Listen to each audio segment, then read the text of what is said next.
تو اس کے لیے یا تو ایک صورتحال یہ ہو سکتی ہے کہ ایک نئی آئینی ترمیم کی جائے اور اس کے بعد جو مرج ایریاز ہیں، مرج ڈسٹرکٹس ہیں، ان کو جی بی کی طرز پہ ایک صوبہ بنا کے ان کو ایک الگ سا وزیر اعلیٰ دیا جائے. تو کیا یہ قابل عمل ہو سکتا ہے؟ جی دیکھیں، اب ہم بہت ایکسپیریمنٹس ہو گئے، بہت میری نظر میں ہم نے حرکتیں کر لی. پہلے نواز شریف کی جب حکومت جا رہی تھی تو آخری دن پارلیمنٹ نے فاٹا کو مرج کیا تھا کے پی کے میں. اس کے بعد سے بہت کام ہوا کہ فاٹا کو مرجر کے بعد ایک طرح سے انٹیگریٹ کر دیا جائے، اس کو پروونس کے ساتھ جو اختیارات ہیں دیے جائے. اور یہ ڈیمانڈ بھی تھی فاٹا کی کہ ہمیں بھی اختیارات دیں، ہمارے بنیادی حقوق کو بھی، ہم بھی آئین کے نیچے آنا چاہتے ہیں. بنیادی حقوق ہمارے بھی اس کی حفاظت ہونی چاہیے، انسانی حقوق کی حفاظت ہونی چاہیے، رول آف لا ہونا چاہیے. وہ ساری چیزیں ان کو اب مل گئیں. اب اس کو پھر ریورس کرنا شاید بڑا مشکل ہو اور ناممکن ہے.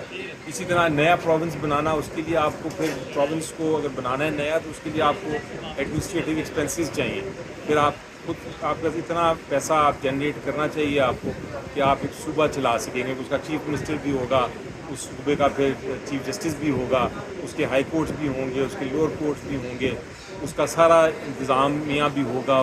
وہ اس کے لیے آپ کو ایک ایڈمنسٹریٹو پیسے چاہیے اور وہ یہ نہیں نظر آتا کہ پروونس بن سکتا ہے. فاٹا مرجر کو ریورس کرنے کے لیے اگر کوئی آئین یا قانون میں کوئی تبدیلی کرنی پڑے تو پی ٹی آئی اس کو حمایت کرے گی یا مخالفت کرے گی؟ ہم سوچیں گے، ہم سوچ سمجھ کے کریں گے جو بھی.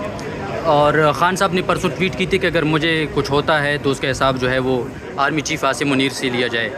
تو کیا یہ پارٹی کو مزید مشکلات میں نہیں گھیرنا چاہ؟ دیکھیں، جہاں تک پارٹی ہے، پارٹی تو مشکلات میں ہے اور بہت مشکلات میں ہے، لیکن ہم مقابلہ کر رہے ہیں. ہم قانونی جنگ بھی لڑ رہے ہیں، ہم سیاسی جنگ بھی لڑ رہے ہیں، سڑکوں پہ بھی لڑ رہے ہیں، ہمارے لوگ اریسٹ بھی ہو رہے ہیں، لیکن ہم پیچھے نہیں ہٹیں گے انشاءاللہ.